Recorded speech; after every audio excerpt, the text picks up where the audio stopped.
Hello, nice to see you. How are you doing this week? I've had ups and downs this week. Can you tell me more? It was our anniversary this week. Actually, let's see, is today Wednesday? It was last Sunday. I've been thinking a lot about that and how we love to celebrate each year. How did you celebrate? It varied, but usually we would pick a special place to have a picnic. Last year we took the bus and traveled to one of our favorite parks and sat by the lake.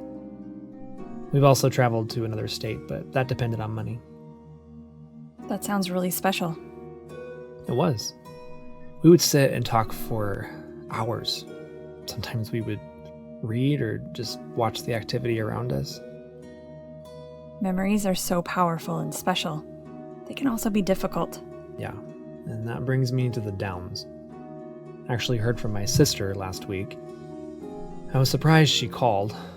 We had such a nice conversation until I mentioned it was my anniversary. She didn't want to go there and instead told me it was more important to look forward and not focus on sad things. She never liked Quinn. Just focus on the future, is what she kept saying. How was that for you? I mean, it's only been 8 months. I'm so sad that I don't have anyone to talk to. Quinn and I spent all of our time together. I only have you to talk to about my feelings. It made me so sad and lonely, and I feel alone. I'm sorry that this happened. Do you think that your sister is intentionally not honoring your relationship?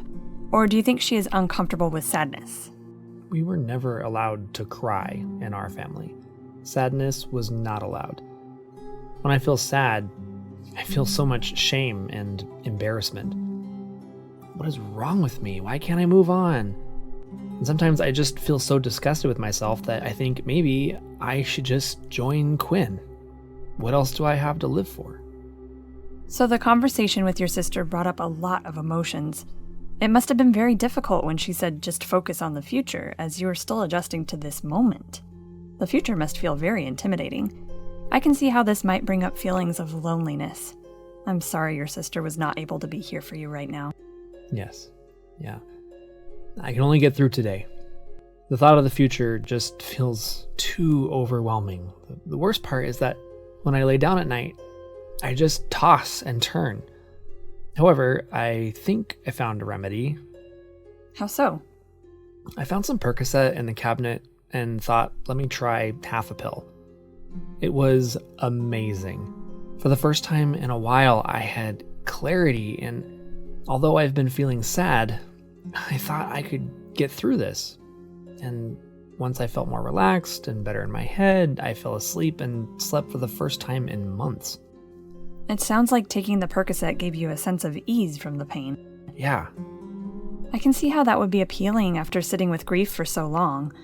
I'm not sure if you're aware, Percocet is an opioid and can be addictive. Percocet is prescribed for severe physical pain. Did you or Quinn ever have surgery wherein this was prescribed? Yes. Quinn had foot surgery about a year ago. And I know it wasn't the best choice, but I was desperate to fall asleep. I have taken it every night since and have slept like a baby. And I finally feel that there may be hope and maybe a life worth living. I understand how you want to feel better. Would you be willing to work with me on options for sleeping that do not include Percocet? Opioids are very addictive and can eventually result in you feeling more run down and tired. Are you open to exploring this further? Yes, but I don't want to feel sad anymore. I don't want to feel pain anymore. I want to figure out how to move on.